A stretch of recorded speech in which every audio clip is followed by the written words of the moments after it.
ওং আনন্দময়ী চৈতন্যময়ী সত্যময়ী পরমে মা।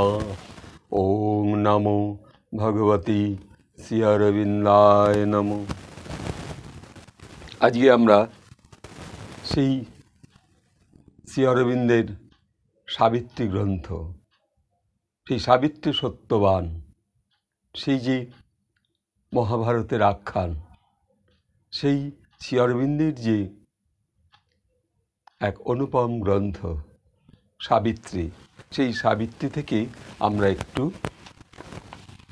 সাবিত্রীর ভাবনা নিয়ে একটা বিষয়ের উপরে একটু অনুভব করব। এক বিন্দু সাবিত্রী অনুভব। সপ্তম সর্গ, রাত্রি গর্ভে অবতরণ। এখানে এই রাত্রি গর্ভে অবতরণ এই বিষয়ের উপরে শ্রী অরবিন্দ যে সুন্দরভাবে সাজিয়েছেন, তার সেই মহাশক্তির এক শক্তি রূপ, তখন তার যেন সেই স্বর্গীয় ভাবনা নিয়ে তিনি আমাদের দান করে গেছেন। এখানে বলছেন যে যে পাপ জীবনের মূলে রয়েছে সুরক্ষিত, মাথা তুলে দাঁড়ালো সে তার চোখে চোখ দিয়ে। তাহলে যে পাপ জীবনের মূলে রয়েছে সুরক্ষিত, সাবিত্রীর এই যে সুন্দর কথা, আমাদের প্রত্যেকের জীবনের মূলে এক সুরক্ষিত রয়েছে কি? এক গোপন অহংকার এবং একটা যেন পাপ। আমরা সর্বদাই সেই পাপের ভাবের মধ্যে রয়েছি। কখনো আমরা সেই সুন্দরভাবে নিজেকে প্রকাশ করতে পারছি না।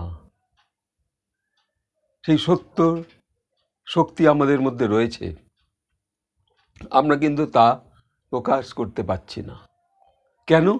আমাদের, তাই বলছেন তিনি, যে পাপ জীবনের মূলে রয়েছে সুরক্ষিত, সেই জীবনের মূলে সুরক্ষিত রয়ে গেছে সেই ভুল, সেই অন্যায়, সেই পাপ, যা আমাদের জীবনে ভরপুর হয়ে রয়েছে। তাই আমরা কখনো নিজেকে স্বচ্ছ সরলতার পথে নিয়ে যেতে আমরা কখনো কখনো দ্বিধাবোধ করি, কারণ ওইভাবে তো সুরক্ষিত রয়েছে। কি রয়েছে? ওই পাপগুলো।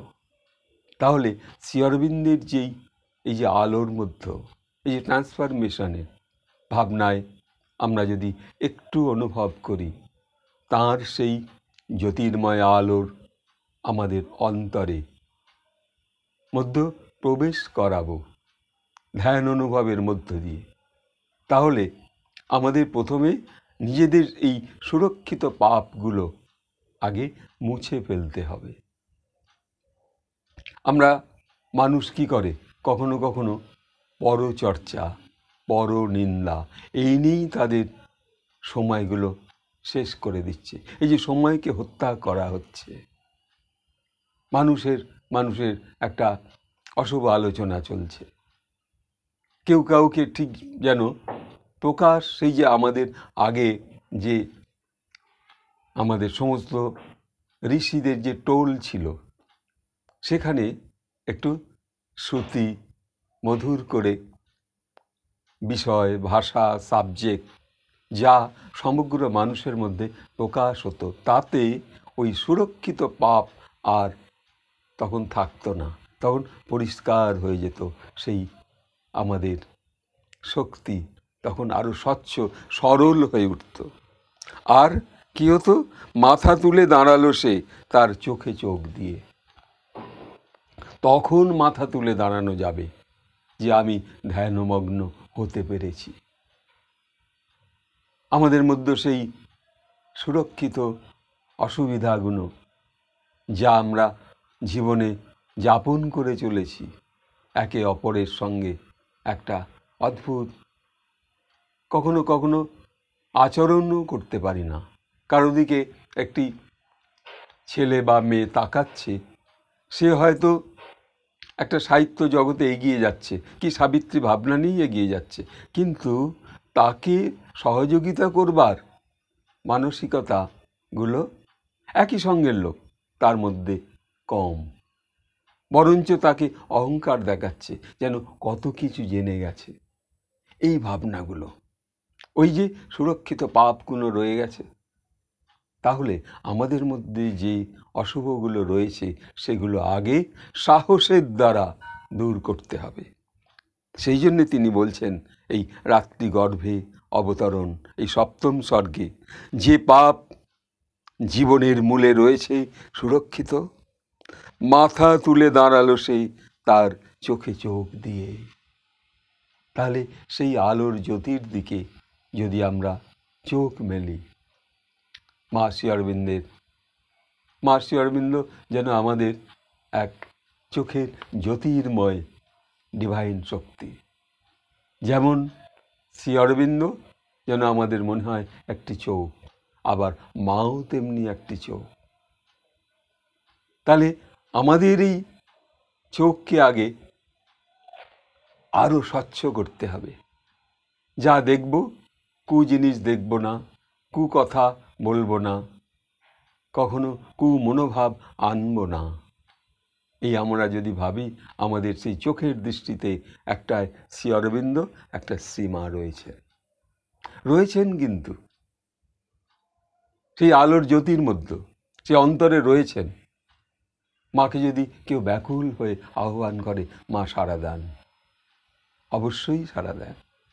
মা তখন যেন বলেন, বাছা তুমি তোমার সহাস্য মুখ রাখবে, মুখে একটা হাসি অনুভব রাখবে, আর সকল সময় যদি বলতে পারো শান্তি, ওং শান্তি, প্রশান্তি, তাহলে সেই প্রশান্ত যে অনুভব আমাদের মধ্যে, এই অনুভূতি নিয়ে আমরা তখন যদি 1 মিনিট 2 মিনিট ধ্যানে বসতে পারি, তাহলে আমাদের সেই সুরক্ষিত যে পাপগুলো রয়েছে সেইগুলো জীবনের মূল থেকে সরে সরে যাবে।